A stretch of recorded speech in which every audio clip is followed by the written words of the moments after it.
very important to the within the present context as well as for the future of Sri Lanka. And historically also, India has influenced a lot on Sri Lankan affairs. Many things that we inherited, our religion, our many cultural aspects, and even from time to time there have been Indian invasions which came to Sri Lanka, and they have controlled some parts of our country. And also India's future ambitions as a regional power. India is a regional power.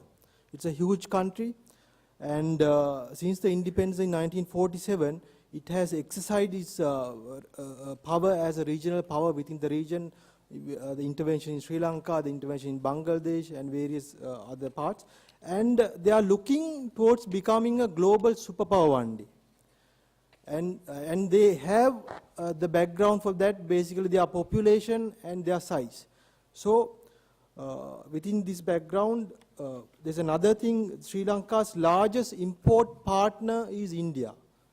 At present time, according to the Sri Lankan customs, 20% of the total imports that comes to Sri Lanka is from India. Therefore, be aware of the Indian political economy is very important to Sri Lanka. And of course, as I mentioned about the population and the size of India, Indian population is 1.3 billion population. That means virtually dealing with India means we are dealing with every one person out of 5 is an Indian in this world. So dealing with India, understanding the Indian political economy is very important. Add to that, that is the 7th largest country in the world, which is working towards becoming a powerhouse in the future. So my methodology is, the research is mainly based on secondary sources, journal articles and well-known websites. And the research, the concept behind the research is the political economy. Political economy is the study of the interaction of politics and economic of a certain country. There are international trade, there are law and various aspects that contribute to the economic development and the interaction between the politics and economy of the country. Then the whole research is based on power, the concept called power, which comes from realism. When a country grows in political economy, the power of the country is also growing. Under realistic circumstances, it's very important to study and be aware of the Indian power, basically how powerful they are economically and how powerful politically is India. And throughout the history, there's a geopolitics of India-Sri Lanka relations. As some of the speakers mentioned, Indian policymakers believe that Sri Lanka falls under the Indian sphere of influence. Many policymakers have mentioned that after the independence, and they have even acted towards that to showcase that Sri Lanka belongs to the Indian sphere of influence. The intervention in 1987 somewhat is related to this. Okay. Then what is India's political economy? India is the 3rd largest economy in the world in purchasing power parity terms. And basically that means they are the 2nd largest market in the world after China.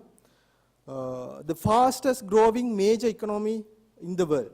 This is a new phenomenon because since 1978, after Deng Xiaoping became the leader of China, China was the fastest developing nation, the major economy in the world for more than 30 years. Very recently in 2015, India overtook China as the fastest growing major economy in the world. That matters because India is our immediate neighbor, the fastest growing 2nd largest market in the world. And add to that, there are 300 million middle class population in India. That means there are 300 million people who can spend, who can travel, who are well off. So, but add to that 300 million means their total population is 1.3 billion, nearly 1,000 million is not belonging to the middle class population. This poverty is also a big problem in India. But anyway, 300 million in middle class, that means that population is somewhat equivalent to the population of United States. So very important point. And increasing investments and infrastructure development. Since 1991, India opened up its economy, and they were investing heavily on infrastructure development under the open economic system. And with the recent government change in India, they are investing more and more.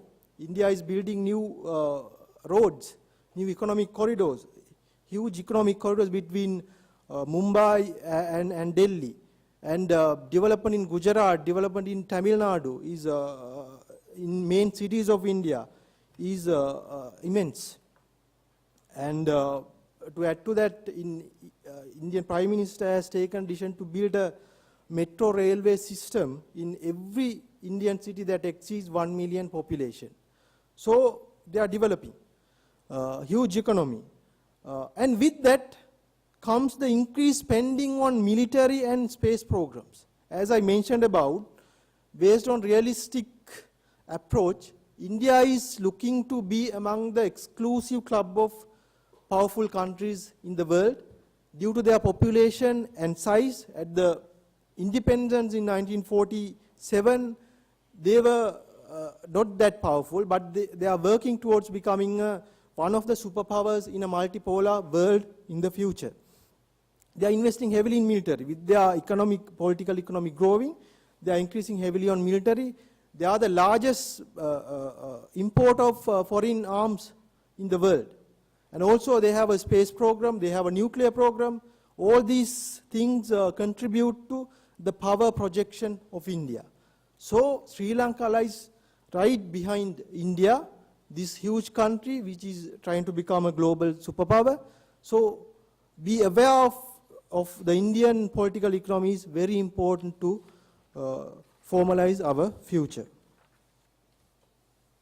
So we'll come to the economic relations between India and Sri Lanka. In the new millennium, the 21st century, there have been growth in Indo-Sri Lanka trade, but there's a big disparity. India export nearly 6 times the goods Sri Lanka than they import from Sri Lanka. In 2014, it's 625 million worth of US dollars worth of goods that Sri Lanka have exported to India, but India have exported nearly 3,977 million worth of goods to Sri Lanka. There's a big disparity. So we have to reduce this gap if we are to prosper. But anyway, it gives us an opportunity. It's a huge market. Maybe someone can say this is our weakness. We can't gain much opportunities from the Indian market. We have to work towards that. Then new things that have come up to improve the economic relations between India and Sri Lanka, the opportunities and the challenges. There's a proposal to build a bridge between India and Sri Lanka. Even Asian Development Bank is ready to fund this project. This means there will be a physical connection between India and Sri Lanka. There are lots of criticisms on this issue, but anyway, building a bridge means we'll be connecting to a 1.3 billion population, and no longer we won't be an island. So that is a proposal. And some believe building a bridge could bring lots of migration from India, and we'll also lose our sovereignty to some extent. But there is a good area to be researched on, because we are connecting to 1.3 billion population with this project. And there's a proposed energy grid between India and Sri Lanka. Our immediate neighbor is Tamil Nadu in India. In Tamil Nadu, in daytime, they use more electricity. At night, they use less electricity.